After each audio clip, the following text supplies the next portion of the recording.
and also quite the polyglot. He speaks German, Yiddish, Hebrew, Mandarin Chinese, and also some Amharic, stemming from the time that he was a United States Peace Corps volunteer in Ethiopia. I also know for a fact that his Persian vocabulary is increasing every day by leaps and bounds. So he is, to sum up, quite the Renaissance man. So without further ado, please welcome Professor Stephen Krashen. Okay. As we say in Farsi, merci. Very good. Thank you. Okay. Let me tell you what I want to do today. My real goal is to make everybody's life easier. I want to make your teaching easier. I want to make your language acquisition a lot easier. And I want to save you some money. So I'm helping in all directions, okay? Or most of them. I'm going to save you some money this way. I am saving money, and I hope you can too. I'm saving thousands of dollars a year. I'm probably saving $5,000 a year. I no longer subscribe to the professional journals. I no longer buy professional books. For the same reason you don't, I can't afford them. And I don't know anyone who can afford them. So we have done something about this. And a number of us, Beniko Mason, whom you'll be meeting, has done this as well. Jeff McQuillan has done this, etc. We no longer publish in the journals. I want to announce this. We have declared war against the professional journals because they cost too much. If you want to subscribe to a journal, it's $100 American, 200, sometimes much, much more. Also, and this is the most outrageous part, if you want to get a copy of someone's paper, you have to pay about $40. The journal gets the money, not the author. So we do the work, we revise the papers, we review them, and they make too much money. It's no longer ethical capitalism, it is greedy capitalism. Ethical capitalism, I have no problem with. So here's what we're doing. The last 6-7 years or so, I and some of my colleagues have been publishing in what are called open access journals. Open access journals are free. Yes, I do have my camera on. I'm sorry that's not coming through. Open access journals are free to the author and free to the reader. You can download them for free and you can share them. I have listed a lot of my articles that are available for free on my website. I will tell you about it. It's sdkrashen.com. And I try to post most of my articles on a wonderful place called ResearchGate, which some of you are doing as well. And you can get these articles for free. Okay, that's how you're going to save money. I want to save you time as well. The articles today and the books today, nobody has time to read them. They're too long. Let me tell you about one of my favorite papers. It was the one by Crick and Watson, The Discovery of DNA. Nobel Prize winning, it's the diagram, the circles and all that. It's a beautiful paper. It's like 1.5 pages long. That's all. It says everything you need. So we're publishing short papers and we're making them available for free. So I hope I can save you some money and a great deal of time. This was all begun, by the way, by a British mathematician who did the same thing to Elsevier. And it has taken a toll. Major universities are no longer subscribing to these journals because they can't afford them either. Well, let me get down to business. I will give you the background of all this stuff. I'll give you a brief review. Brief reviews are very frustrating. I do them anyway. If you already know the stuff, you don't need a review. Okay, and if you don't know the stuff, it's usually much too fast to make any sense of. So I'll do that. We begin with some vocabulary. We call this the acquisition learning distinction. We think that all of us have most of us have two different ways of getting better in a language. You can acquire a language, you can learn a language, and they're very, very different. Acquisition we call picking up a language. I was in France for a few weeks and I picked up some French. That really means you acquired it. It happens subconsciously and it's stored in your brain subconsciously. Once you've acquired it, you're not always aware that it's there. We can do this our entire lives. It never goes away. what we call the language acquisition device never shuts off.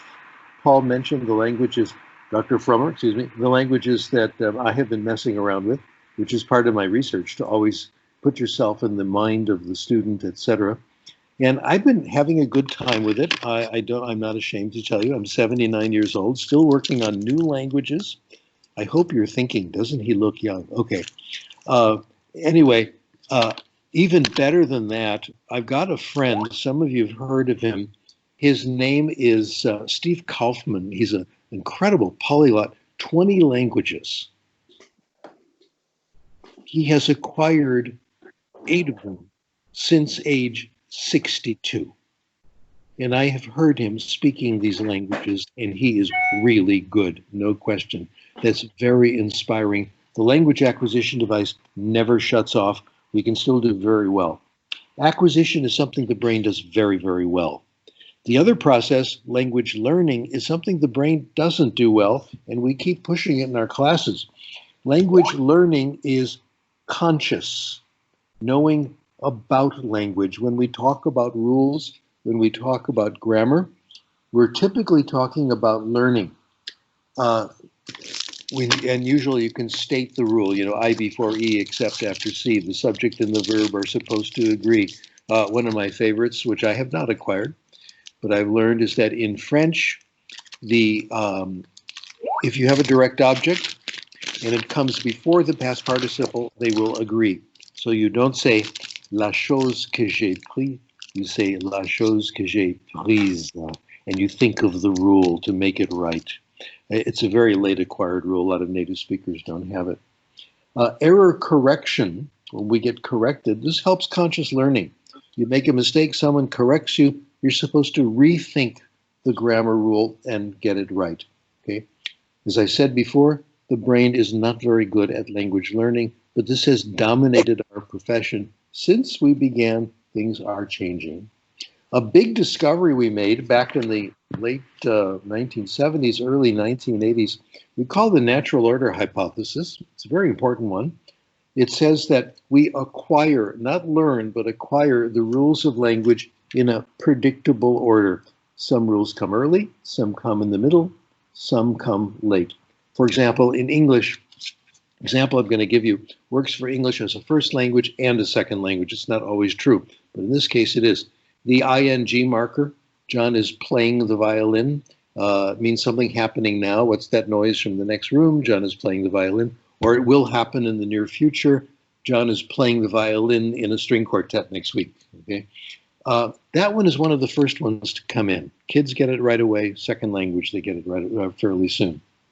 The third person singular, I go, you go, he goes, is very late acquired. In first language development, there might be anywhere from 6 months to a year between those two. In second language, as everyone here knows, the third person singular may never come. We all know people who speak English quite well, but they're a little irregular with the third person singular. My favorite example is my old buddy when I was a professor at USC, Matt Shibatani. Matt Shibatani's office was across from mine. He was a Chomsky student, former MIT, grad student, PhD. And Matt was my expert on grammar, English grammar, Japanese grammar, any grammar. He knew it. When I had a problem, I didn't know what the rule was, I asked him, he was always right. Now, Matt learned the third person singular rule probably when he was 10 or 11 years old. He's known it most of his life, and he's an expert on grammar. He speaks English as a second language. When he writes, he always gets the third person singular absolutely right. In speech, and we had a lot of casual conversation, very social guy, he sometimes drops the third person singular. Now, Matt Shibatani, I felt, knew more about grammar than anybody in California, and he still occasionally dropped it off. So there are different systems going on, and of course his command of English was superb. Well, a couple of interesting things about the natural order hypothesis. You can't change it. You can't change the order by instruction. You can drill the third person singular all day long, but just like, what was it, Gallo wine? Just like good wine, it will not be acquired until its time has come. Another interesting fact, it's not simply simple comes early, complex comes later. A lot of things that seem very complicated are acquired early, and things that seem simple are very late acquired. Third person singular, you think anyone who could tie their shoes could get that right? No, it's acquired late. Number 3, it's not the syllabus. You may recall, I'm sure you were all there in 1982 when I gave a standing room only speech at the TESOL convention in Los Angeles. The reason it was standing room is there were only 12 chairs in the room and 14 people showed up. I gave this session and I said, we now have the syllabus.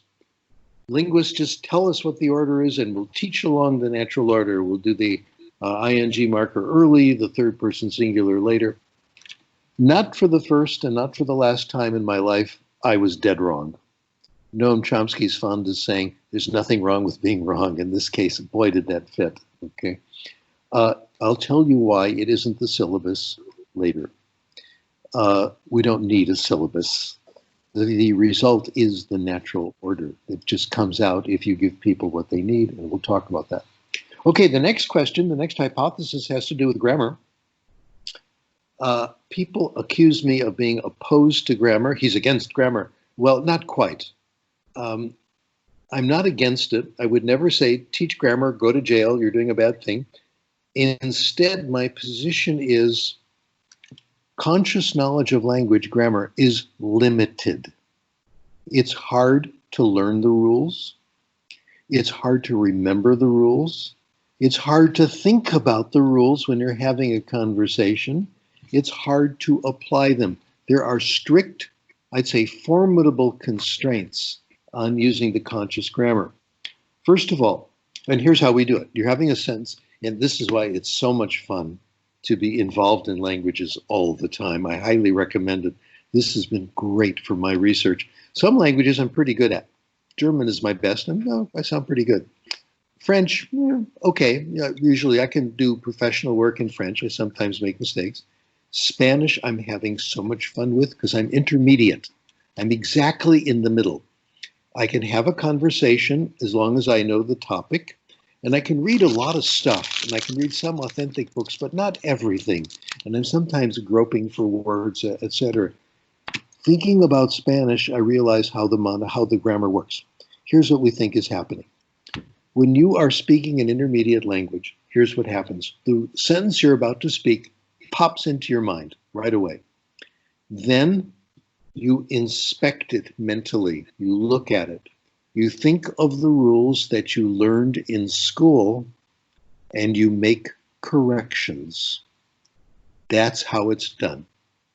It doesn't initiate the sentence for you. It's already there. It pops in your mind from what you've acquired, and then you go and make little adjustments thinking of your rules. Now, the conditions for this are hard to meet. That's my point. First of all, you got to know the rule. We don't know the rules. Even Noam Chomsky doesn't know all the rules. Language experts who write grammar books don't know all the rules.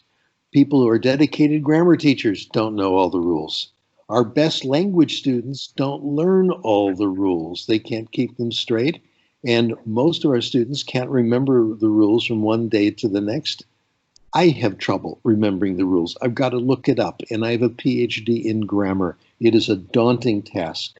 So that's number one. Most of our students only know a tiny percentage of the rules of language.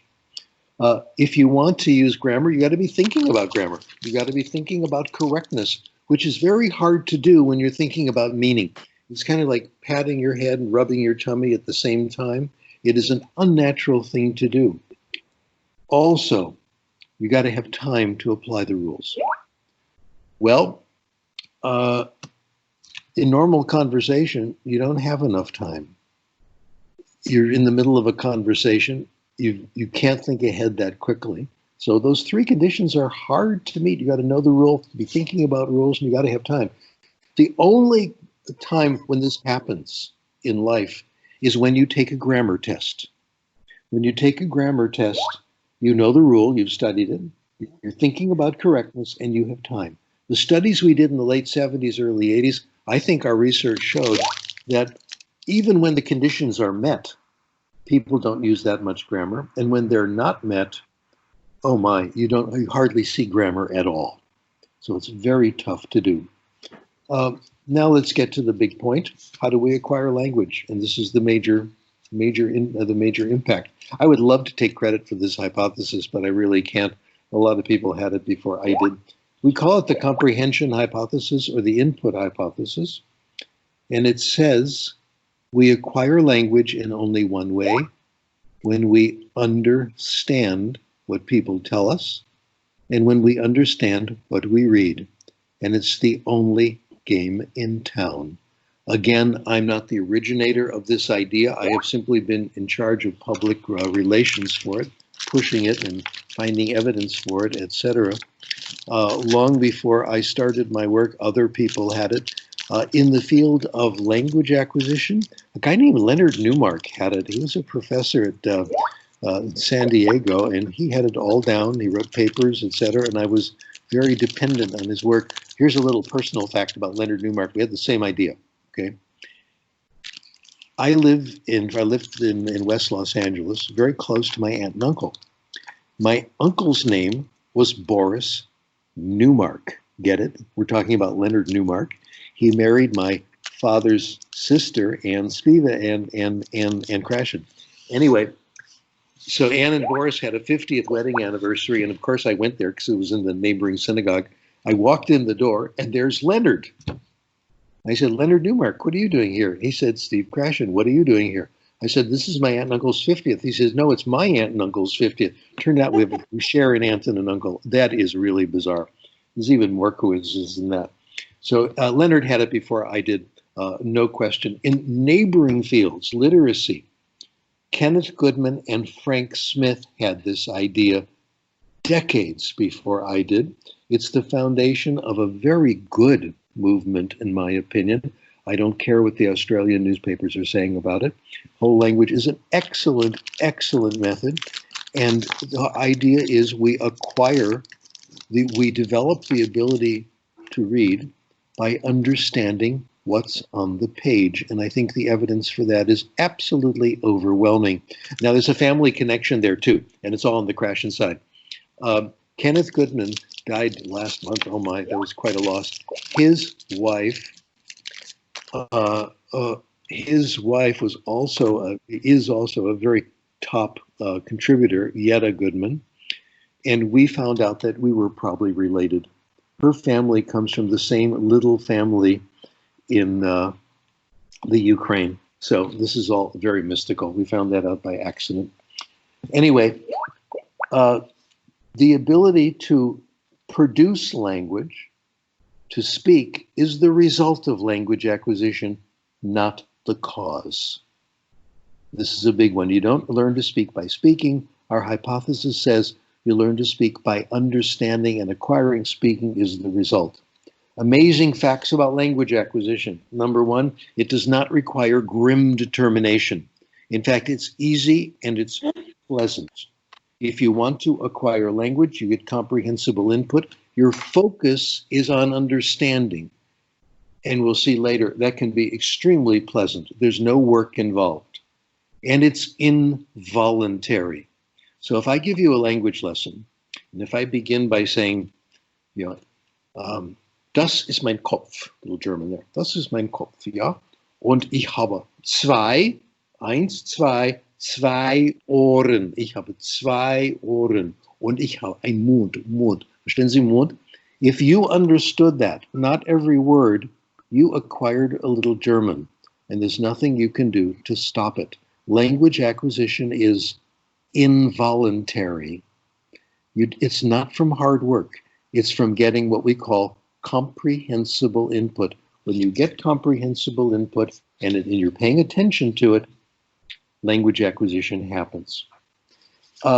Leonard Newmark, my pal Leonard, my kind of cousin, made this point many years ago. He said, if this idea is right, we must make sure that input is interesting, so people will pay attention to it. This justifies many teachers' noble attempts to make their classrooms interesting. They've been absolutely right. It's not a frill, it's part of the process.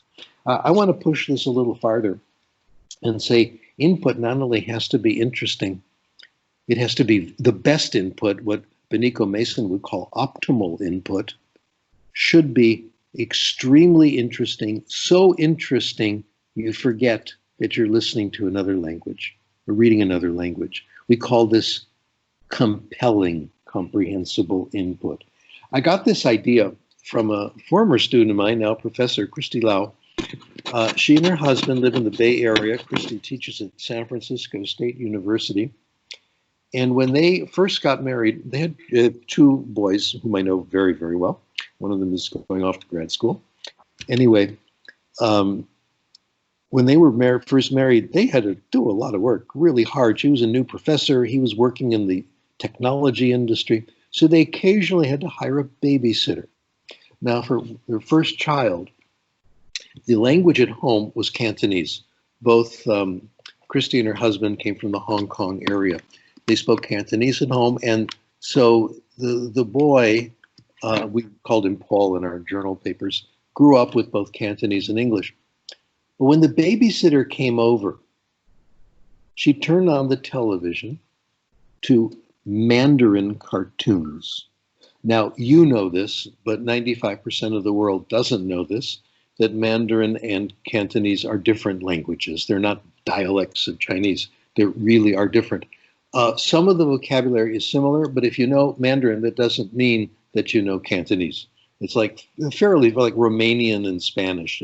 You do get a little bit of a head start, but they are different languages. So she would turn on the TV to Mandarin cartoons, and I am a major admirer of children's television. I think it is amazing how good it is. All I'll do is tell you one word and you'll agree. SpongeBob, absolutely fantastic. Okay, I love the episodes. And if you want something even better, try Regular Show. Oh my gosh.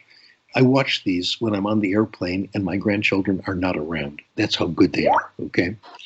Anyway, so they started watching, Paul started watching these cartoons, which were really compelling, thanks to the little bit of vocabulary, loan vocabulary from Cantonese, thanks to the riveting plots, and a little help from the caretaker, the babysitter. He started understanding them and, watches the same ones over and over, gets a feel for it. When he got older and went to school, he started watching children's TV, which you can get in the San Francisco area in Mandarin.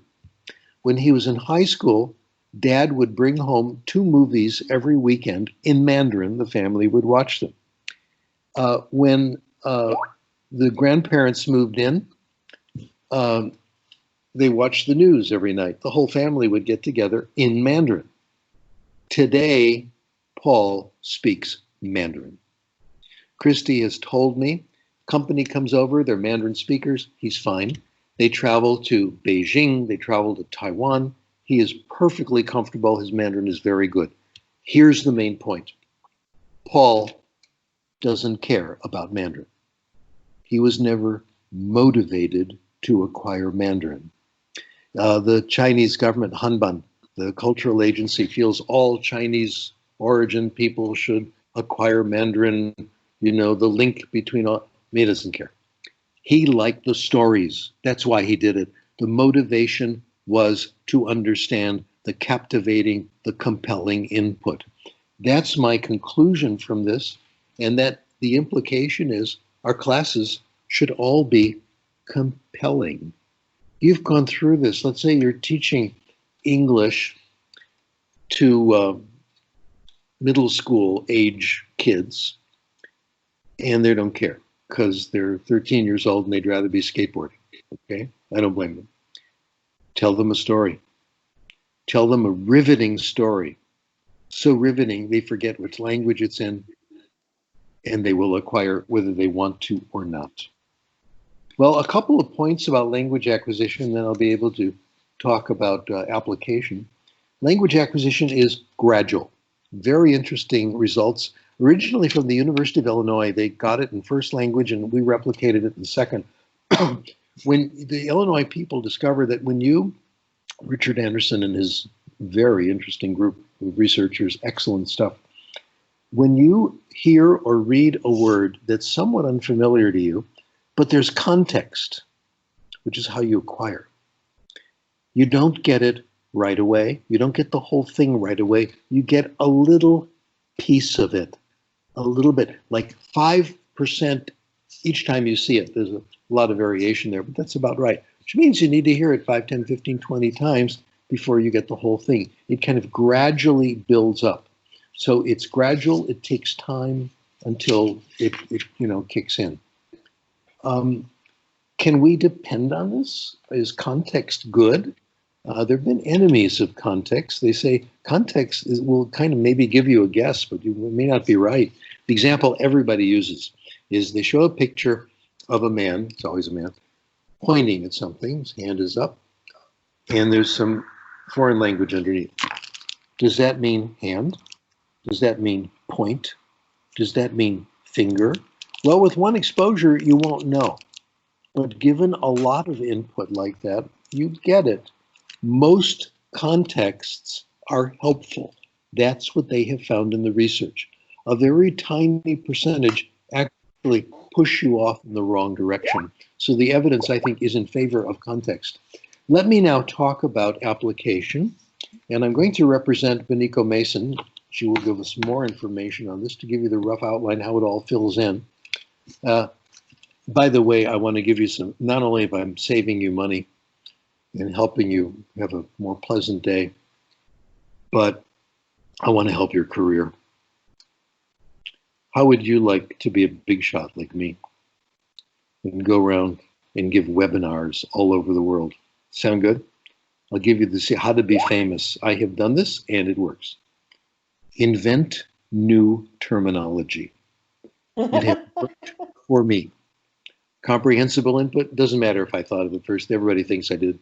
Natural order hypothesis. I keep making up these things in every acquisition, learning, all that stuff. But you got to keep, and it can't be real clear. It's got to be a little bit vague so people don't quite understand it, so they think you're a lot smarter than they are. So I've been doing that.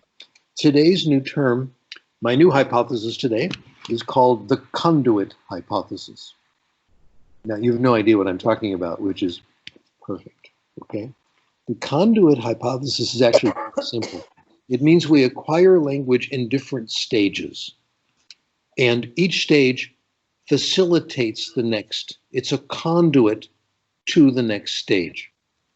That's what it's about. And the hypothesis is there are several stages we go through, and the first stage is stories. You remember, parents?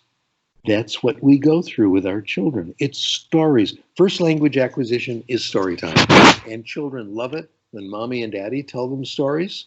When they get stories in school, they get stories in the daycare center, or some friend's parent tells them stories. 95% of children say they like to hear stories. The 5% who don't are the ones whose parents don't like telling them stories. Now, the research also shows in first language, the more stories they hear, the better off they are. The more they know, the better their language is, the more they know about the world, etc. Stories are a winner all the time. That's why libraries have story hours all the time. So in second language, we have built that. All methods that I think are successful have built in stories into it. The first stage in Beniko Mason's work, which I hope she'll be able to tell you, is story listening. The teacher has a collection of stories of universal interest, stories that have, in her words, stood the test of time. Beniko likes to use fairy tales, and especially Grimm's fairy tales, okay? There are a lot of them, and they're public domain now. You can download them and use them. And what she does is, in advance, figure out what words are going to be hard and prepare the students for that. Give them extra, a little bit of explanation, a picture, drawing a picture, she's a good artist, or some kind of explanation, and if necessary, a quick first language translation, which often isn't necessary. Gestures, all these things. Gestures, movements, things that James Asher introduced to the profession with total physical response. We call this a comprehension aiding supplementation, things that aid comprehension. When they hear a story, they're focused on the story. It seems kind of incidental that they get an explanation for a hard word that they may not know or an unfamiliar word. They are not told or encouraged to write down the word and try to memorize it, make a flashcard, review it later. No. Instead, the focus is on understanding the story, that's all.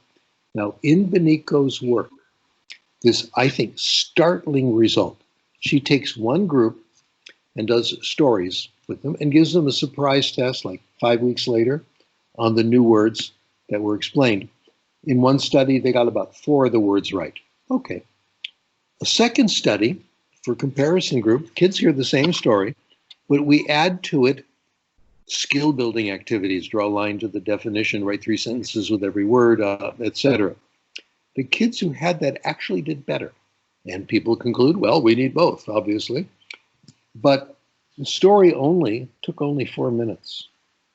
When you add study, it takes 11 and a half minutes. It takes a lot longer. Benico has calculated how many words are gained per minute. Story alone is more efficient. So don't do the exercises. Tell another story. It's more pleasant and it is superior for language development. Well, the point of all this in stage 1, get them into stories and continue this all the way through stories. They're always good. Get kids into reading. The first thing they read is the script of the story they just heard, and gradually they start reading other things. For me, the goal is self-selected reading. Reading that you decide is interesting. Best example of that is the American humorist Garrison Keillor, who pointed this out. He said, when people discover that I was an English major in college, when it's time to give gifts, Christmas, etc., they're always giving me classic English novels. So you get a lot of the Bronte sisters, okay? Jane Eyre, this and that. And he says, I have them on my shelf, and every time I pass by, they're all great, capital G, and all these great books are staring down at me, making me feel guilty because I haven't read any of them. That is assigned reading.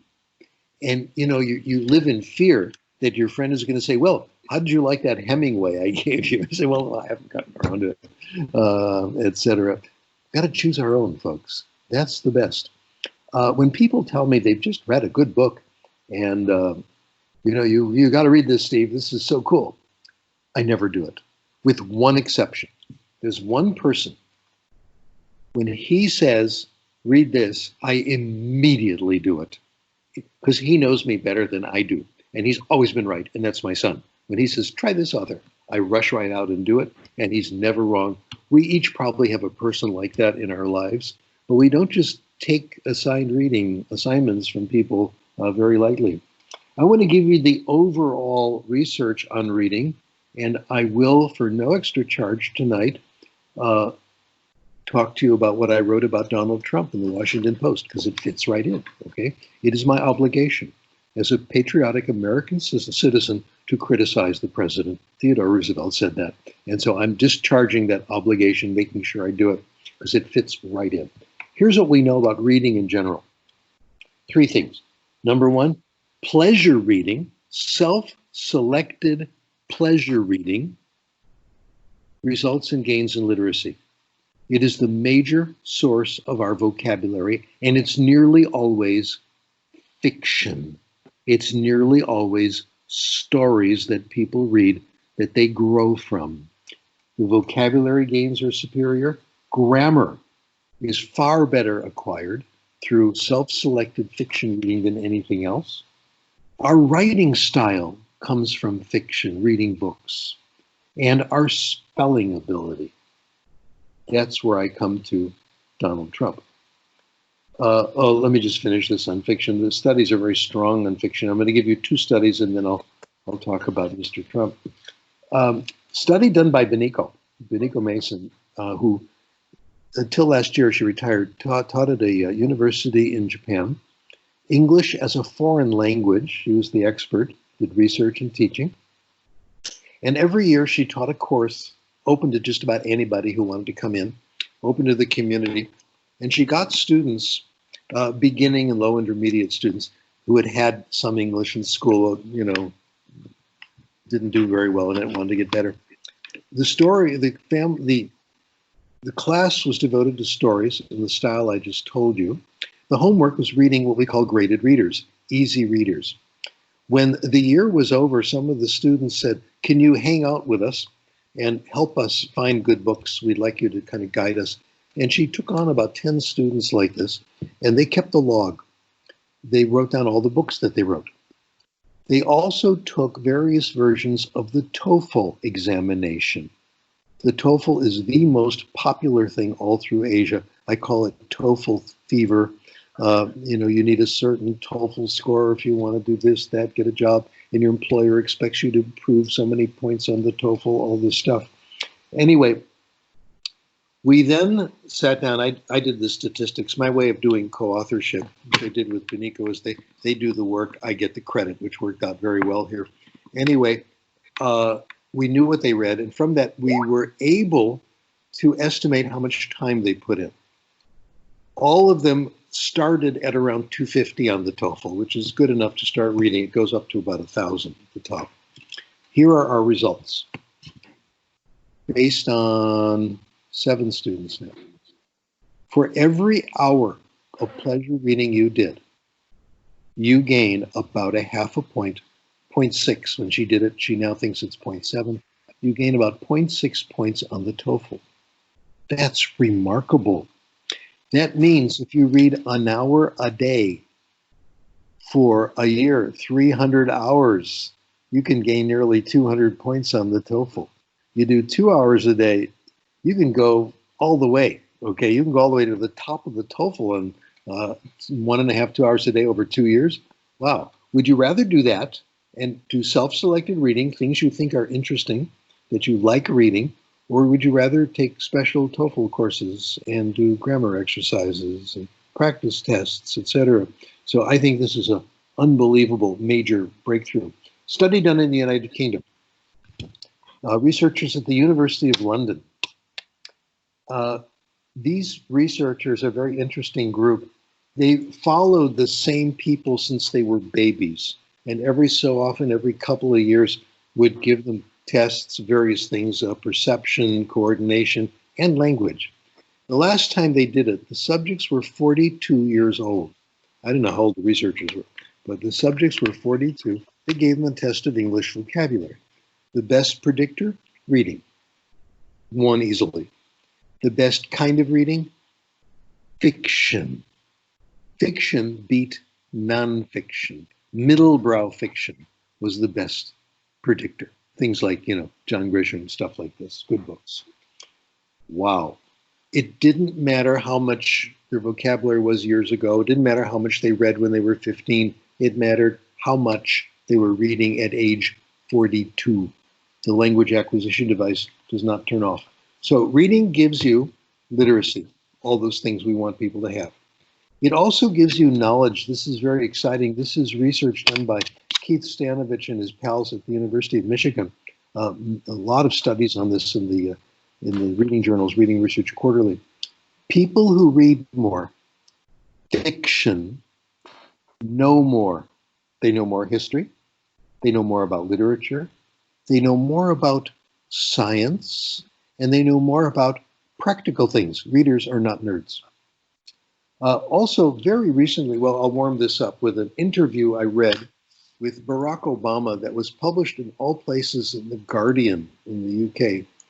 They interviewed Obama, President Obama, and they asked him about his fiction, his habits. What kind of fiction do you read? And what do you think of it? And he said he was a dedicated reader, of course. And what he said is exactly what the research reported maybe a year later. But when you read lots of fiction, you have a better ability to see the world as others do. You sympathize more. You can understand people better. And that's exactly what he said. I read lots of books like this, and I feel I can get along with people who seem to be somewhat different. I can understand them. Also, an increased tolerance for vagueness. Very well put by Stanovich and his friends. The avoidance of simple solutions. You realize the world is complicated. Now I'll get to Trump.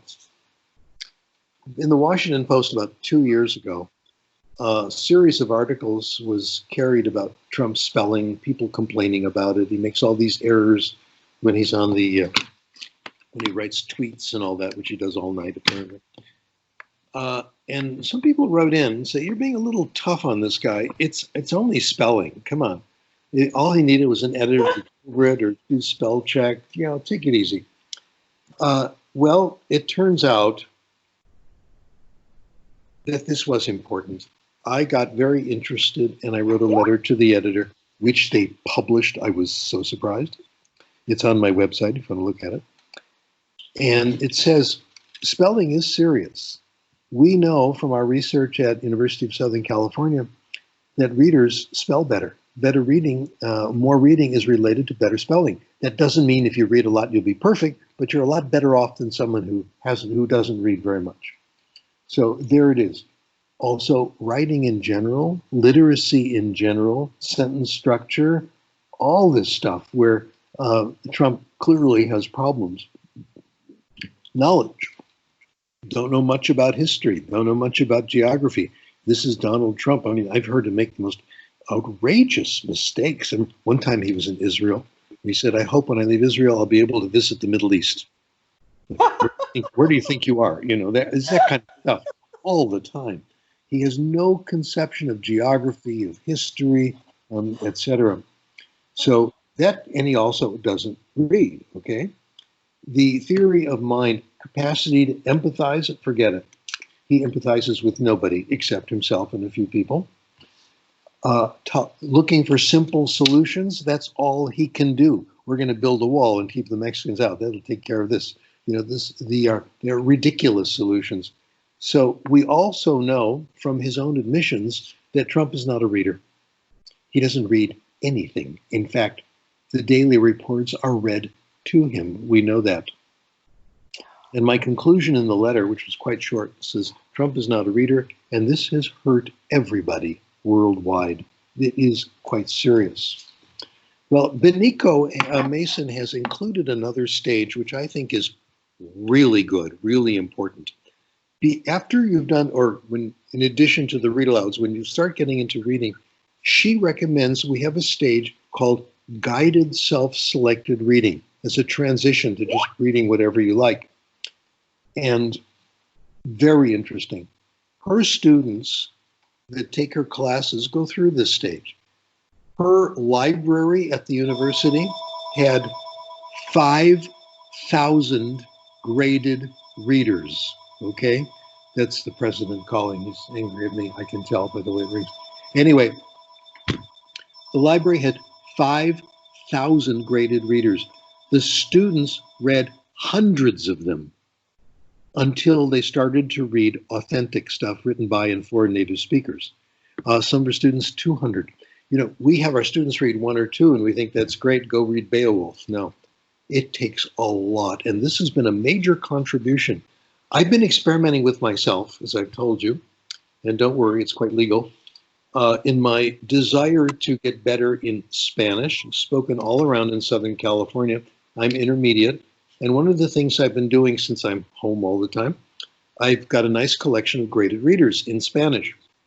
And I've been reading them every day. I take a test in Spanish every week. I'll tell you about it. I have this feeling that my Spanish is getting better. I'm not speaking Spanish to anybody at home. I'm not writing, I'm not conjugating verbs. I'm simply reading. I found some good authors. By the way, some of the best ones, Bill Van Patten, who has a good reputation in second language, is actually one of the best authors of fiction written in English and in Spanish. They're absolutely remarkable.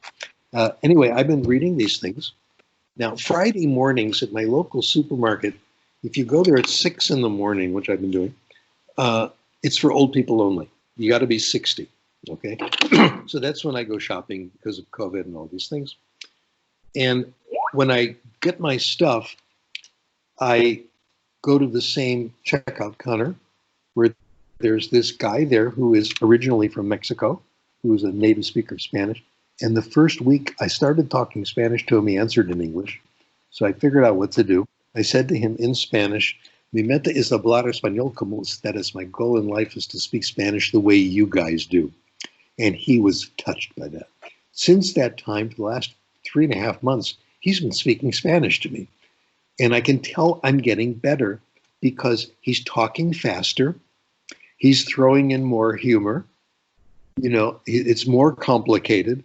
And that is an indication he's responding to me. And that's my suspicion is, my suggestion is, I'm actually getting better in Spanish. You guys, check it out. I know you, I know who you are, I know what you're thinking. You have the secret desire to acquire some language. Admit that it's true. Check it out. Go through an initial stage of reading lots and lots of very easy stories. After the initial stage, try to read 100, 200. Don't worry about talking, don't worry about writing, and you will feel that you're getting better. Benico Mason, I think, is absolutely on the ball here. Compare this to what happened like in French class when I took French in high school. By the way, I took 2 years of French in high school, and I got a passing grade on the condition that I agreed never to take French again at that school because my teacher would be embarrassed. I was so horrible. Today, my French is okay, okay? I'd love to see him again. He was actually trying to do me a favor, and I appreciated that. Anyway, where was I? I get lost. The guided self, oh yes, the regular French class began the way your French class did, your German class did, with one story. And the story was to support the new vocabulary and support the new grammar, and it was hideously boring. Always about this family, Monsieur et Madame Dupont, and their very strange children and what they had for breakfast. That's about it. So this goes way beyond that. Instead of this small piece of boring stuff, you get lots and lots of very interesting stories, and the graded readers are getting better and better all the time. So we want lots and lots of easy reading. Major point, if you're going to do this, you got to have access. Again, Dr. Mason had 5,000 graded readers in her collection. We want people to be able to self-select. That's the whole idea. School is responsible only for the initial story listening stage, which can go on, and the guided self-selected reading. Once you can choose and read your own stuff, you're on your own, and this is all we need to do. We'll be a success. For example, I'm at that point now in Spanish. I don't need simple books. I read them for fun to see how it feels, but I can really do okay. It'd be a waste of time for me to take a Spanish course. I'm getting better on my own. That's the point. Well, what is the problem with all this? There is a problem that you have and I have. Alfie Kohn, who's an amazing writer on education, gave a lecture in my town. It was very exciting. And he talked about the undertow. I thought it was a great analogy. Our pull toward traditional instruction. We have been raised with traditional instruction, conscious knowledge, and we feel the undertow. It's like that undercurrent that drags you toward dangerous places in the ocean. I have 2 undertows that I suffer from, and I'm trying to overcome. Number one is the pleasure I get with knowing rules and being able to monitor them. I think it's so much fun. If I make the subject and the verb agree and I apply the rule, I feel so il faut que j'aille. I can do the subjunctive. I rekindle the pleasure I had in learning the rule. What we forget, most people are not like us. They get their pleasures elsewhere. Normal people don't care about monitoring, and it does interfere with your fluency. It does interfere with your speaking, and it's something to overcome, in my opinion. The other is this desire we have to be sure. In the graded readers I have 2 kinds. One kind has a glossary in the back or after every section, and some, Van Patten's books don't have this. There's no glossary. I get more accomplishment with the book with no glossary. The book with the glossary, I look up stuff just to be sure I know it. And I'm always right. It's a total waste of time. When it's only partially acquired, I just want to be sure. So the best thing for me is to read books that are interesting with no glossary. My point here is I'm still, and we all are, struggling to overcome what we've been taught in school. Well, I'm going to stop here and ask if you have any questions, and I'll have a little drink. I'm wondering, should we have questions after each presentation, do you think, or should we go ahead and do all three and then have a big Q&A session afterwards? Steve, how do you feel about that? You're the boss, man. I don't mind. Whatever is fine. Let's go. Let's make sure we get